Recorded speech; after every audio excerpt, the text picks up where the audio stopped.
Mirëmëngjes, Albiona Muço Imaj. Me këtë mbiemër kaq interesant. Tani, për të gjithë njerëzit që të njohin, po besoj se nuk është se ka, domethënë të njohin shumica, ata sidomos ata që merren me turizëm. Albiona është një nga guidat turistike ose një nga njerëzit e turizmit më të hershëm në qytetin tonë. Kështu që është privilegj që ne të kemi sot në këtë podcast që kemi titulluar Vibe of Tirana, domethënë ajo atmosfera e energji që ka Tirana. Tirana besoj është unike deri diku. Shumë e bukur. Tirana është nga qytetet që unë them më të gjalla, domethënë sidomos në Shqipëri, jo vetëm për shkak të rinisë që ka, të ndjesisë që ofron, të larmishmërisë, do thoja, të aktiviteteve të ndryshme, po Tirana praktikisht të mban gjallë kur jeton në këtë qytet. Dhe për mua ka qenë një kënaqësi shumë e madhe që kam patur mundësinë ta përfaqësoj Tiranën si një gujë turistike në të gjithë ata turistët që kanë ardhur nga një cep në një cep tjetër të botës për ta eksploruar këtë qytet. Super. Ku është mëngjesi më i mirë në Tiranë? Ku kalohet mëngjesi më mirë në Tiranë? Ka shumë vende, me thënë drejtën, ku kalohet mëngjesi mirë në Tiranë. Tani një ndër vendet, po besoj e ke fjalën për të ngrënë mëngjes. Jo vetëm për të ngrënë, por qoftë edhe për të marrë energjitë e duhura në mëngjes. Po, për të marrë energjitë e duhura ka disa, po për të ngrënë mëngjes për shembull që është një lloj, po them, bukurie midis natyrës dhe jeshillikut edhe njëkohësisht një mëngjesi të mirë, është zona e pedonales. Ka disa lokacione shumë të bukura aty që njerëzit e preferojnë njerëzakonisht shumë.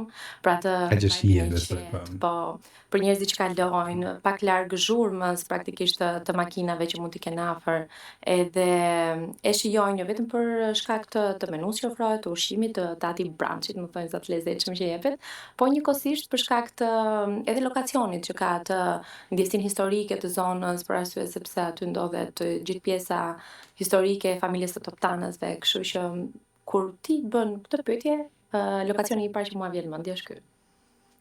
Albiona, unë kur kam qenë i vogël, numri i turistëve në Tiranë ka qenë, domethënë me gishtat e njerëzor, mund të jetë, ka qenë shumë pak. Edhe ishin shumë atraksion për ne vendat që shifin turista në atë kohë rrugëve, dhe ishte shumë interesante për ne. Tani kur dal në Tiranë për të shkuar në punë mëngjes, them drejtën, kur kaloj në qendër, shoh më tepër turistë se sa shoh banor të Tiranës dhe aq më pak njerëz që njoh. Kryesisht janë turista.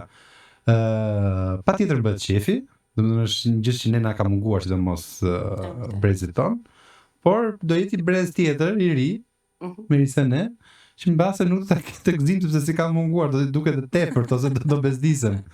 Si mendon se ka influencuar ky fluks turistash në qytet? Për banorët, po them. E kuptoj.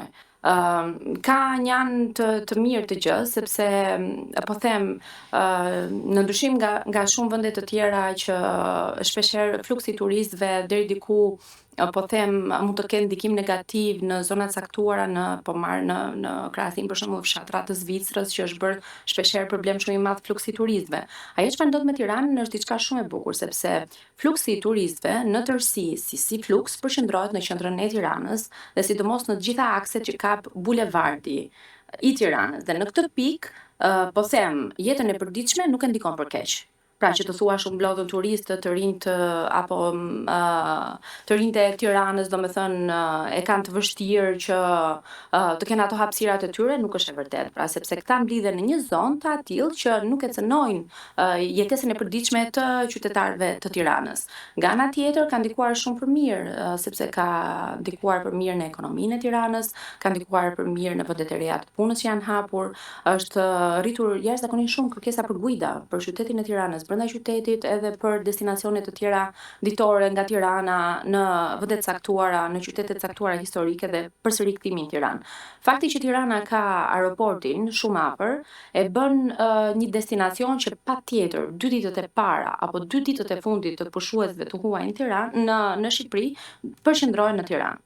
Për arsye sepse duan ta eksplorojnë edhe atë si zonë. Ajo çfarë u bën më shumë përshtypje në fakt është që nuk e prisnin kaq të larmishme, kaq të bukur, të paktën nga feedbacku që unë kam marrë drejt për drejt nga turistët, dhe kaq të pastër. Nuk e prisnin. Gjithmonë e kanë këtë ide që thonë wow, po shumë e pastër, po ato pemët e bukura sidomos në zonat kryesore që përbëjnë sidomos atë pjesën që neve bëjmë gjithmonë ato walking tourin e Tiranës, është diçka që i surprizon edhe kur e shikojnë me kaq gjallëri, me kaq vibe të bukur, jo vetëm gjatë ditës, por edhe për atë çfarë jeta e natës në Tiranë ofron, është shumë e bukur dhe lë një ndjesi shumë bukur të gjithë turistët që vijnë.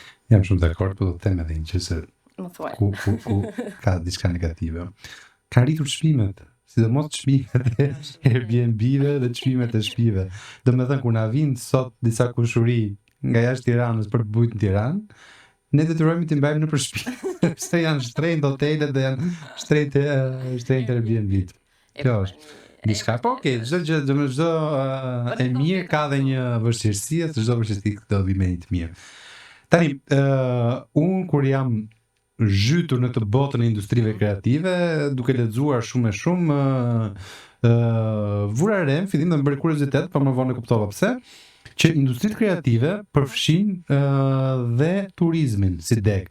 Edhe sidomos agroturizmet. Dhe faktikisht më bëri përshtypje atëherë se kuptoja se pse industritë kreative duhet të futeshin edhe turizmi. Më vonë, ose në më saktë kur fillova të mendoj më thellë, edhe duke parë disa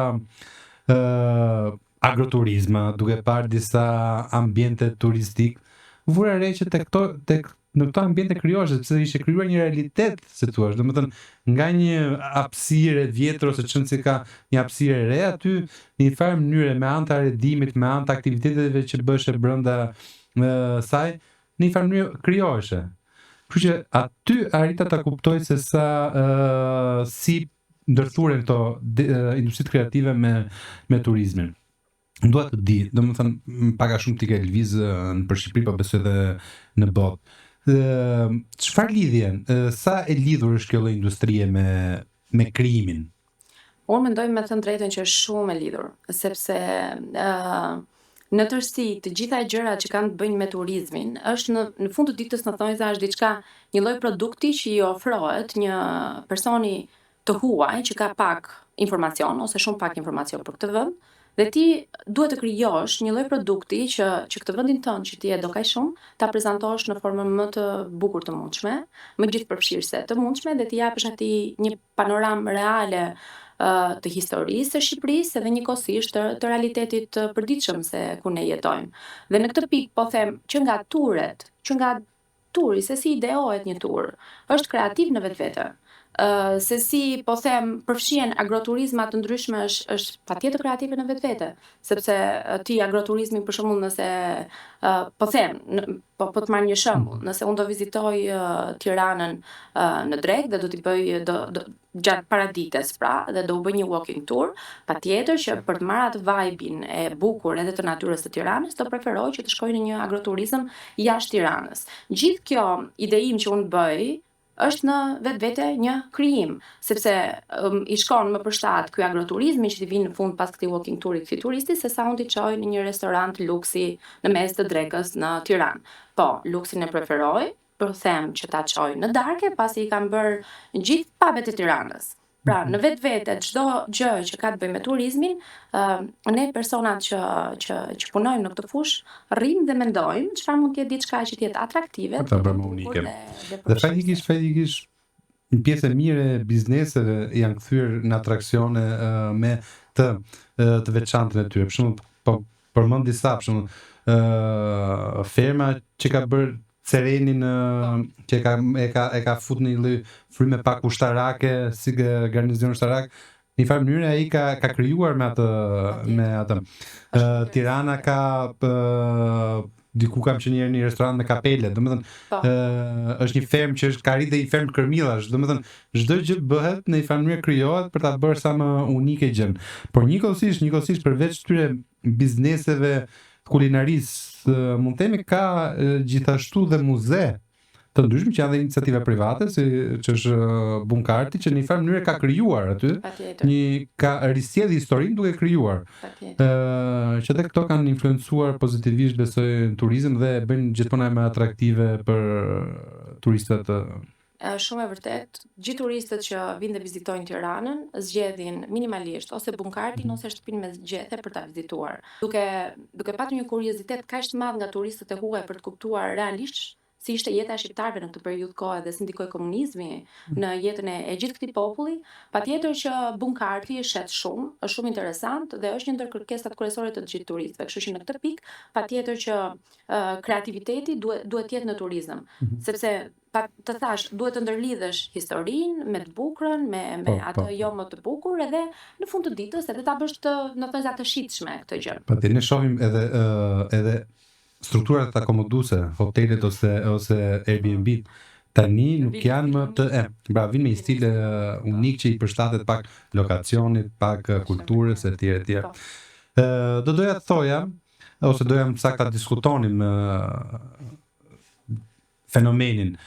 Tashmë dikush që do të eksperimentojnë biznesin e turizmit, po themi, sa vlen të investoj në turizëm? Nuk po them vetëm në struktura akomoduese që it's okay, kemi kuptuar që ka leverdi, sepse janë pjesë më të madhe të kohës janë plot. Por dhe në struktura të tilla që janë kreative, siç janë muzeet për shembull, ose nuk e di, forma të tjera domethënë argëtimi për turistët, domethënë është një biznes i cili ka leverdi sot në Tiranë po dhe në Shqipëri? Unë mendoj që çdo ide biznesi e cila vjen me një plan të mirë menduar, me një strategji, me një target group të përcaktuar dhe me një ide kreative patjetër nga gjithë ekipi i punës, mendoj që gjithmonë ecën. Arsyeja pse them pse është që ky është momenti i Tiranës edhe i Shqipërisë në fushën e turizmit. Ky vit që lan pas pati një boom, një fluks turistik, viti që po vjen, ky sezon turistik që po vjen, patjetër ne edhe këtë vit presim që të kemi prurje goxha të larta të numrit të turistëve, kështu që në këtë pikë njerëzit janë të hetur, kërkojnë, turistët kërkojnë që të kenë vende të caktuara unike, që të kenë mundësi të vizitojnë. Dhe në fakt ka në Tiranë vende që janë shumë të bukura, po jo që të gjithë i dinë, më kupton? Ndërkohë një turist për shembull e ka është po them më i afërt me pjesën e eksplorimit në internet të gjërave dhe futet, lexon, kërkon, bën pjesën punën kërkimore të vet dhe në momentin që këto ide biznesi kanë një prezencë shumë të mirë, sidomos online, por jo vetëm online, patjetër që janë, domethënë ideja është që do jenë të suksesshme dhe mendoj që është momenti i mirë për të investuar. Unë jam dakord. Po tregun e punës, si influencon kjo industri, sidomos për të rinjt? Në ç'kuptim kuptim si influencon? Në sensin sa gravitet ka, domethënë sa i thith të rinjt edhe profesionistë ndryshëm të jenë pjesë e kësaj industrie. Unë mendoj që ka goxha ndikim në këtë pikë. Po them një nga kërkesat kryesore të këtij sezoni është kërkesa për guida turistike, domethënë kërkohen pafund guida turistike. Po të shikosh gjithë agjensitë që punojnë, pra kanë në Shqipëri si produkt, në faqet e tyre të rrjeteve sociale është gjatë gjithë kohës një postim pin aty në Instagram që kërkojnë guida turistike të specialiteteve të ndryshme, për shembull për hiking apo për guida kulturore. Kështu që në këtë pikë kjo krijon një lloj ambienti që i kërkon të rinj të marrin dhe të fusin në këtë treg. Por nuk është vetëm kjo. Domethënë ne edhe në sezon turistik të gjithë e kemi provuar dhe e dim shumë mirë që gjithë breakdate i Shqipërisë gjatë gjithë kohës kërkon të rinj që të jenë dhe të shërbejnë në atë fushë. Një i ri që punon si guid turistike, arrin ta mbajë veten në familjen ekonomikisht? Mendoj që po të përfshihet all in 100% e mban shumë mirë. Sa të pasur bën turizmin? Ty sa të pasur ka bërë? Shpirtërisht më ka bërë shumë pasur. Më ka dhënë se pasuria nuk matet vetëm me lek, nuk matet vetëm me vlerë monetare. Pasuria matet me eksperiencat që ti fiton, matet me njerëzit që ti njeh, matet me situatat e ndryshme në të cilën e gjen veten dhe e provon, si të bukura, si të këqija, të gjitha. Kështu që në këtë pikë më ka pasuruar aq shumë sa nuk do mendoja ndonjëherë. Nga ana monetare, po ashtu ka patur ndikimin e vet, po mbi të gjitha më ka dhënë më ka hapur syt, është një gjë, një proces që vjen një pikë që po them, nëse unë kam qenë në fushën e turizmit që prej 2016-ës, 2017-ës edhe deri në këtë fushë, pas kaq eksperience vjen një moment që ti thua, ok, tani kam një diçka, kam një ide që dua ta krijoj, dua që ta bëj për veten time. Kështu që nëse investohesh mirë, nëse futesh me këmbë në tokë në këtë gjë, domethënë, vjen një moment që ti e kupton që ok, ky investim ty në një pikë caktuar mund të kthehet mbrapa. Jam shumë kurioz se si do të dija mendimin tuaj, se kush është në saktë forma më e mirë e promovimit turizmit tonë, ose në saktë ne si mund të kontribuojmë për ta promovuar turizmin tonë. Unë mendoj që gjërat nuk janë vetëm te strategjitë e mëdha, po janë ato detajet e vogla. Që do të thotë turizmi promovohet që në momentin kur turisti zbret në aeroport, që në mënyrën se si ti si punonjës si sportelit e pret. Pra që aty nis sjelljen, qasjen që ti ke ndaj turistit. Dhe pastaj vazhdon me çdo gjë, me atë taksistin që e merr, me atë guidën që praktikisht është ambasador i vendit edhe e promovon vendin, pra është fytyra e parë që e marketon Shqipërinë dhe normalisht vazhdon në të gjitha hallkat e tjera. Ajo çfarë është për mua e rëndësishme të theksoj është ne vetë Tiranën brenda për brenda patjetër e kemi shumë të pastër, po Tirana nuk është Shqipëria dhe ka shumë destinacione që janë shumë të bukura, që janë parqe kombëtare ose që shkon jashtë Tiranës, po marr shembull Shëngjergjin, unë isha këtë fundjavë në liçenin e Lepurit dhe mbinte shumë keq që duhet ndaloja rrugës edhe ti mblidhja ato kanaçet edhe ti mblidhja ato. Pra, në këtë pikë, ideja qëndron që ta promovosh një vend, së pari duhet ta duash dhe ta respektosh, jo vetëm ti si gujë turistike, po gjithë ata banorët e zonës. Pra, ndërgjegjësimi duhet vinë në një nivel pak më të lartë dhe mendoj që nëse kujdesesh për vendin tënd, kjo është forma më e mirë e marketingut. Ne si agjenci Albiona kemi zgjedhë që në fillimet e Shkuru Kryuam, zgjedhëm të çelnim një zyrë posaçme që është zyra e filmit. Edhe ti do të mund thuash tani se ç'lidhje ka ky filmi me turizmin. Por që ja që ka dhe një zyrë e tillë fatikisht ekziston në shumë vende, kryeqytet metropole të botës.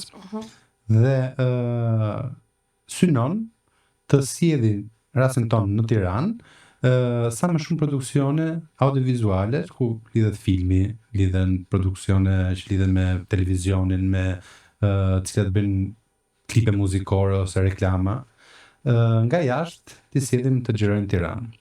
Dhe duke xhiruar në Tiranë ato, e promovojnë shumë qytetin tonë.